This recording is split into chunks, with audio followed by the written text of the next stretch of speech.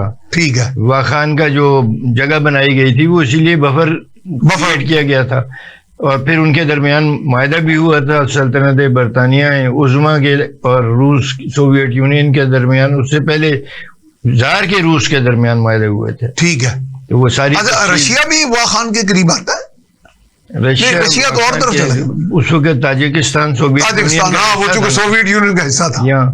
تو اس وجہ سے وہ ایک اسٹریٹجکلی میرے خیال میں، میری رائے میں وہ غلط نہیں تھا اس جنگ میں حصہ لینا، اور اس جنگ کی وجہ سے آپ کو تقویت ملی اور روس جو ہے وہ ٹکڑے ٹکڑے ہو گیا. اس کے بعد امریکہ آ گیا، جی جی، اور امریکہ نے وہاں پر بمباری بھی کی، وہاں پر حکومت بھی بدلی، انہوں نے خیر بہانہ تو وہ بنایا نا 9/11 20 سال بیٹھے رہے، اور امریکہ کی اپنی پالیسیز تھیں. وہاں بھارت کو سفارت خانے بنانے کی اجازت ملی اور بھارت کا سر و رسوخ بڑھا، اور انہوں نے را نے جو اس کے پیچھے امریکہ تھا، جس کے پیچھے امریکن تائید تھی، تو اور اس کی وجہ سے پاکستان دہشت گردی کا شکار ہوا. امریکہ کی جب وہاں پہ موجودگی تھی اس وقت بھی ہمارے خلاف دہشت گردی ہو رہی تھی، منشیات کا کاروبار ہو رہا تھا، تو اس کا سارا نقصان پاکستان نے اٹھایا. ٹھیک ہے، اب جب وہ چلے گئے ہیں تو بارڈرز کو اسٹرینگتھن کرنا پاکستان کا حق ہے. ٹھیک ہے، ہمارے اندر جو دہشت گردی کی کاروائیاں ہوتی ہیں ان کا سدے باب کرنا ہمارا حق ہے. سدے باب اسی طرح ہوتا ہے کہ آپ کارروائی کرنے والے کو اول تو کرنے نہ دیں، اور اگر وہ کر گزرے تو اس کو اس کا جواب دیں. اچھا بریگیڈیئر صاحب، کامن مین ایک آدمی پوچھتا ہے کہ how much strong we are, مطلب ایک تو افسانہ ہوتا ہے نا ہماری اسٹرینتھ ان ساری جو در اندازی ہے اس کا مقابلہ کرنے کے لیے، do we have the capacity? اللہ کے فضل سے پوری کیپیسٹی ہمارے پاس موجود ہے، اور اسی وجہ سے جب ہم نے فیصلہ کیا کہ اس کا جواب دینا ہے تو نتائج آپ کے سامنے ہیں، جو میں نے ابھی پہلے بات کی تھی، نتائج آپ کے سامنے ہیں. ٹھیک ہے، وہ دھیما پن آ گیا ہے ان کی وارداتوں میں، جی جی، کم ہو گئی ہیں، اور نقصان ان کو اٹھانا پڑا ہے.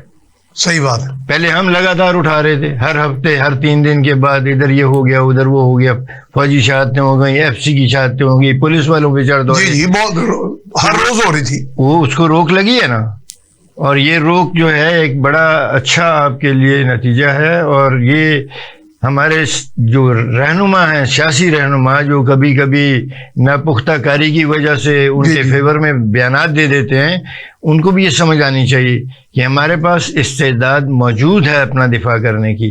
اور الحمدللہ ہم ایک ایٹمی قوت بھی ہیں، جو ہماری فوج کی استعداد ہے اس کی دنیا معترف ہے، دشمن بھی معترف ہے. صحیح بات، بھی ہمیں بالکل معمولی نہیں. اچھا، اگر ہمارے پاس ایک بریگیڈیئر صاحب مجھے آپ نے یاد کرا دیا، میں NDU SPD 2 دفعہ گیا NDU کی طرف سے، تو وہاں جنرل کدوائی تھے، لیفٹیننٹ جنرل کدوائی، ان سے بھی ملاقات ہوئی، انہوں نے ہمیں بریفنگ بھی دی.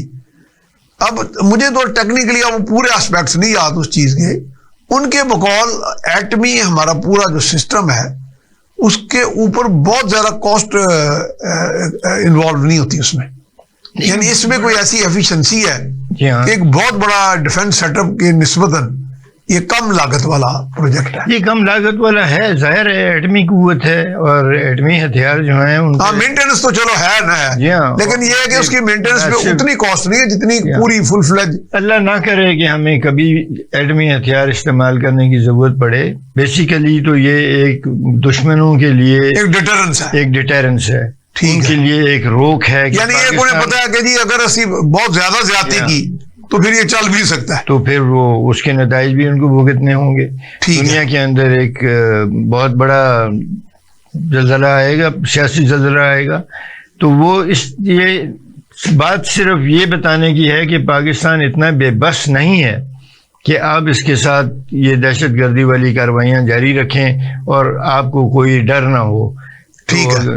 اور دوسرا یہ کہ پاکستان ترنے والا بھی نہیں ہے.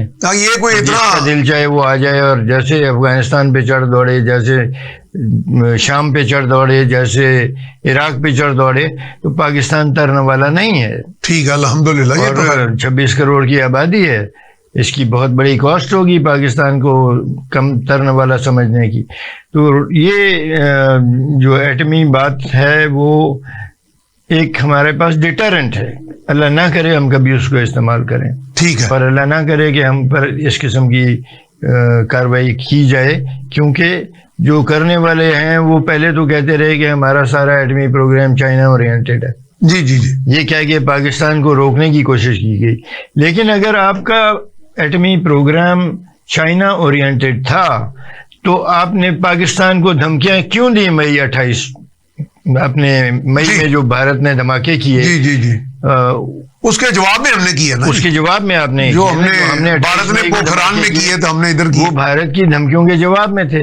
اور جو ہی وہ دھماکے ہوئے تو ایک دم ٹون چینج ہو گئی. سینکشنز تک لگ گئی تھی پاکستان پہ, ایک دم پابندیاں ہو لگی. گئی, سینکشنز لگی, وہ ٹھیک ہے. پاکستان نے ثابت کیا ہے کہ ہم سینکشنز کو برداشت کر سکتے ہیں. بہت سینکشنز برداشت کیے ہیں. تو آپ اور آپ کو یاد ہوگا بریڈی صاحب سلالہ کا جو واقعہ ہوا تھا, جی ہاں, اس میں تو ہم نے نیٹو کی سپلائی بند کر دی تھی. جی ہاں بالکل کرنا پڑی تھی اور کرنا چاہیے تھی. یہ ایک سوورن ملک ہونے کے ناطے جی ہاں, ہم نے اس پہ ردعمل بڑا مضبوط دیا تھا. دوسرا اٹیک ہماری سوورنٹی پہ کاکول میں ہوا. ہاں جی جی, وہ بھی سوورنٹی کی وائلیشن, وہ جو اسامہ بن لادن آپریشن. جی ہاں, تو وہ بھی غلط تھا اور اس کے لیے پھر بڑا احتجاج پاکستان نے کیا. لیکن یہ جو لوگوں کا خیال ہے کہ جی پاکستان ترنے والا ہے, ہم کچھ بھی کر گزرے, کچھ نہیں کر سکے گا, یہ ایسی بات نہیں ہے. پھر ٹھیک ہے. اچھا بریگیڈ صاحب, پچھلے دنوں ایک خبر آئی تھی, کوئی عمر شیر نام کے, ان کے کئی عرف نام بھی بڑے ہوتے ہیں نا دہشت گردوں کے, جن کے سر کی قیمت پتہ نہیں 10 کروڑ ہے. تو وہ باقاعدہ ایک زہرانے میں, جس میں ان کو بڑی گارڈ آف آنر, میں ایک انورٹڈ کاماز میں لفظ کہہ رہا ہوں, گارڈ آف آنر دیا گیا طالبان گورنمنٹ کی طرف سے, اور وہ ہیں وہ TTP کے کمانڈر. ان کو وہیں پہ کسی نے مار دیا, ان کے دشمنوں نے اور ان کے گارڈوں سمیت. تو اس سے تو بڑی بات کوئی تھوڑی واضح ہو گئی, یہ بڑی نمایاں خبر چھپی ہے کہ اس سے واضح ہو گئی کہ TTP اور TT افغانستان اور TT پاکستان یہ آپس میں بالکل کوآپریشن ایک ہی چیز ہے. بات یہ ہے, پہلی بات تو یہ ہے کہ اس کے مالی فوائد ان کو ہیں. اکانومی جو چل رہی ہے اس میں منشیات کا بہت دخل ہے. دنیا کی سب سے زیادہ ہیروئن پیدا کرتے ہیں افغانستان, پھر وہ سمگل ہوتی ہے سمندری راستوں سے, دریائی راستوں. نہیں, ایک تو افیون پیدا ہوتی ہے نا, آگے وہ ہیروئن کے بھی فیکٹری ہے وہاں. افیون جو پیدا ہوتی ہے وہ تقریباً 1 ایکڑ سے 14-15 کلو افیون نکلتی ہے. جی جی. اور 9 کلو افیون کے ساتھ 1 کلو ہیروئن بن جاتی ہے جب آپ اس کو پروسیس کرتے ہیں. اچھا, وہاں کرتے ہیں. جی ہاں, تو وہ جو ہیروئن بنتی ہے وہ تقریباً 9 کلو گرام افیون ہو تو اس سے 1 کلو ہیروئن بنتی ہے. اس سے بھی زیادہ کنسنٹریٹڈ ہے. اچھا, اس میں تو کہتے ہیں اوپیم نہیں استعمال ہوتی شاید, اوپیم بیسڈ نہیں ہے, اس کا کوئی اور کیمیکل بیسڈ ہے, لیکن وہ ہلکی ہے. مطلب ہے اس کا حجم اور وزن کم ہو جاتا ہے, اس کو اسمگل کرنا آسان ہوتا ہے. اچھا, ٹھیک ہے. اور وہ سخت ایڈکشن فارمنگ ہے. جو ایڈکشن والی عادت نہ بنانے والی جو منشیات ہے وہ چرس ہے. ٹھیک ہے. جس کو اب یورپ میں اور امریکہ میں بھی بڑی وہ صاحب تو لیگلائز کر دیا, اس کو لیگلائز کر دیا. ہمارے ہاں بھی ایک فیکٹری لگنی تھی, وہ پتہ نہیں لگی کہ نہیں, جس نے تیل بنانا تھا چرس کے پودے کے جوس کا, تو وہ کچھ رجحان ہمارا بھی یہ بن رہا تھا کہ اس کو لیگلائز کر. ہمارے ہاں سنا کہ کچھ بڑے قیادت کے اندر کچھ لوگ کوکین کے شوقین ہیں, پتہ نہیں سنی سنائی بات ہے. پیسہ جو ہے اس کی بیسیکلی تما ہوتی ہے کہ ایزی پیسہ مل جائے. تو وہ جو اکانومی ہے اس کے اندر یہ تھا, اس میں بھارت نے بھی ہاتھ دھوئے.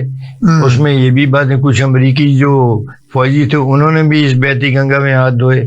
تو یہ ایک جب پاکستان میں اسلحے کی فروخت میں بھی شاید اس میں بھی کافی پیسہ تو اس میں اب اس پہ جو روک لگی ہے وہ ہمارے بارڈر کو ٹائٹ کرنے کی وجہ سے ہے. ٹھیک ہے. کہ آپ نے فینس لگا دی, آپ نے بارڈر پوسٹ زیادہ بڑی کر دیں, زیادہ تعداد میں کر دیں, اور یہ فیصلہ کر لیا کہ یہ اسمگلنگ ہم نے نہیں ہونے دینی.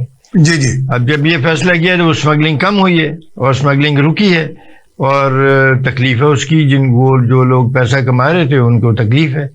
اس لیے وہ اور پاکستان کے خلاف باتیں کرتے ہیں، اور پاکستان کے خلاف جو قوتیں عمل پیرا ہیں ٹھیک ہے، ان کے ساتھ ان کو کوآپریشن ہوتا ہے، پھر تعاون کیا جاتا ہے. اسی طرح طالبان کے ساتھ تحریک طالبان پاکستان کی اور تحریک طالبان افغانستان کی، جن کی حکومت ہے اس وقت افغانستان میں، جی جی اور یہ حکومت کسی الیکشن کے نتیجے میں نہیں ہے، جی جی فورس کے نتیجے میں. یہ امریکہ کے ساتھ نیگوشیشنز کے بعد تو یہ تو ان کا تو عمومی تاثر تھا کہ یہ اینٹی امریکہ ہیں.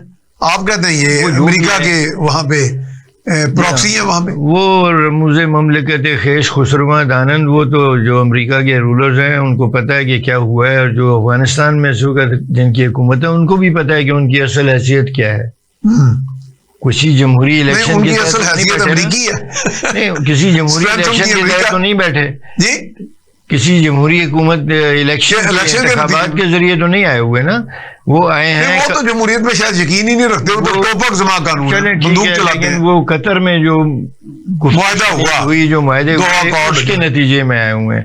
اور دنیا کو اس وقت یہی امید تھی کہ یہ چلے اس بنا لیں حکومت، اس کے بعد یہ الیکشنز کروائیں گے، لیکن انہوں نے تو وہی کیا کہ عورتوں کی تعلیم بند کر دی، اور وہی جو پالیسیز پہلے تھی. ہمیں تو بریگیڈ صاحب وہ کہتے ہیں جی تسی مامے لگتے ہو، عورتیں ساڈیاں، تسی کون ہوندے ہو؟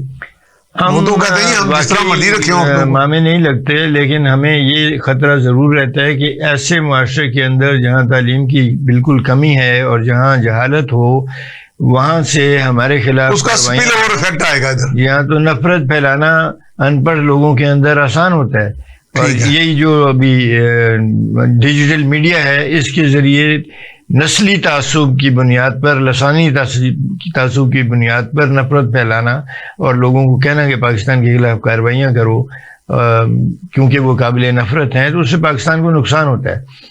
اس لیے ہم پاکستانی کہتے ہیں کہ آپ اپنے بچوں کو تعلیم دیں، اور اسلام میں بھی تعلیم ایک فرض ہے، ہمیں حاصل کرنا چاہیے تعلیم کو، اور اپنے بچوں کو تعلیم دینی چاہیے، بجائے اس کے کہ ہم نہ دینے پر فخر محسوس کریں. ٹھیک ہے. اچھا بریگیڈیئر صاحب، ایک شاید آپ کے ہم نام تھے بریگیڈیئر لیاقت ہی تھی، مجھے یاد نہیں پڑا، وہ میرے سے ایک ٹی وی پروگرام میں، تو وہ ایک پارٹی سے اٹیچ بھی تھے، تو میں نے انہیں کہا جی آپ ذرا یہ بتائیں، ویسے سوال وہ تیز ہے، سوری فور سیئنگ، میں کہا جی یہ کیا فیشن بن گیا جی، غیور پٹھان، غیور بلوچ، اور ہم بغیرت پنجابی. تو میں نے کہا کہ ہم بھی غیور ہیں، کہنے کا مقصد ہے تو ہم تو انہیں غیور مانتے ہیں، لیکن ہم نے کیا بغیرتی کی آج تک ہمیں تو نہیں سمجھے. اگر امن سے ہم مار کھا جاتے ہیں کہ جی ہمارے پاس بندوقیں نہیں ہیں معاشرے میں ہر بندے کے پاس، تو آپ آگے لوٹ مار کر کے بچوں کو اغوا کر لینا، گاڑیاں چوری کر لینی، بھتہ خوری کرنی، دیکھیے تو یہ ہم بے غیرت ہو گئے اور وہ غیور ہو گئے. یہ تو وہ نفرت پھیلانے والی باتیں ہیں، تعصب کو ابھارنے والی باتیں ہیں. اسلام میں وہ اسلام کے بہت بڑے وہ پیروکار بنتے ہیں اور اسلام کے سارے بھی بنتے ہیں، تو اسلام میں تو نسلی تعصب غلط ہے. اسلام میں تو عربی کو اجمی پہ، اجمی کو عربی، فوقیت حاصل، صلی اللہ علیہ وسلم کا حکم ہے، آپ کو کردار جو ہے اس کو فوقیت حاصل ہے، اور کردار جو ہے وہ تقوی سے بنتا ہے.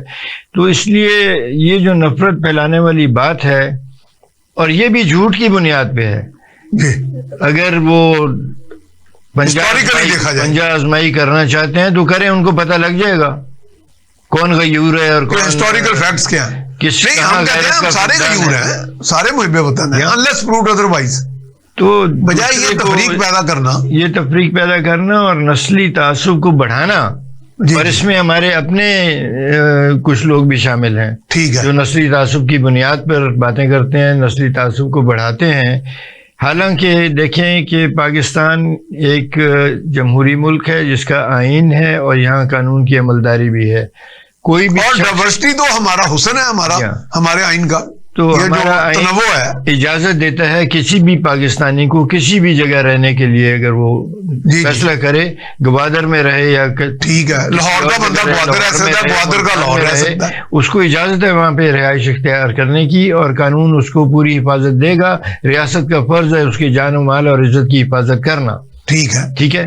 لیکن اس قسم کے جو بیانات آتے ہیں، جو گوادر میں مزدوروں کو قتل کیا جاتا ہے، اور اس قسم کے بیانات آتے ہیں کہ جی لوگ یہاں آ کر مت رہیں، اپنے ایریے میں رہیں، تو جو یہ بیان دے رہے ہیں سب کے گھر، 20 سیکنڈ ہے، اس کو کنکلوڈ کر دیں. میں یہ کہہ رہا ہوں جو یہ بیان دیتے ہیں ان سب کے گھر اسلام آباد میں یا لاہور میں موجود ہیں. ٹھیک ہے، ٹھیک ہے، اگر تم وہاں آ کر گھر بناتے ہو تو ہمارے کیوں نہیں تو وہاں؟ پھر یہاں کے آدمی کو بھی ادھر رہنے دو، ہم سب تاکہ پاکستانی ہیں، سب Pakistani We should live together. یکجہتی بڑھے، ٹھیک ہے، جو ہوموجینائٹی ہے قوم کی وہ پیدا ہو. جیسے امریکہ میں، آسٹریلیا میں، برطانیہ میں، ٹھیک ہے. وہ تو اپنے لوگ تو کیا، وہ دوسروں کو وہاں پر آنے کی دعوت بالکل دیتے صحیح. ہیں. بہت شکریہ بریگیڈیئر لیاقت علی طور صاحب، آپ نے وقت نکالا. جناب پروگرام اختتام کو پہنچا، تو اس کا ایک ہی میسج ہے کہ لب لباب ہے کہ ہمیں آپس میں یکجہتی کو بڑھانا ہے، ہوموجینٹی کو، اسی میں ہماری اسٹرینتھ ہے. اور یہ جو ہم اس طرح کی افواہوں پر یقین رکھتے ہیں اور ان کو پھیلاتے ہیں بغیر تحقیق کے، وہ بھی بہتان اور قذف کے زمرے میں آتا ہے، جو ایک گناہ ہے اور ایک جرم بھی ہے. اس کے ساتھ ہی میاں سیف الرحمان کو اجازت دیجیے. اللہ نگہبان.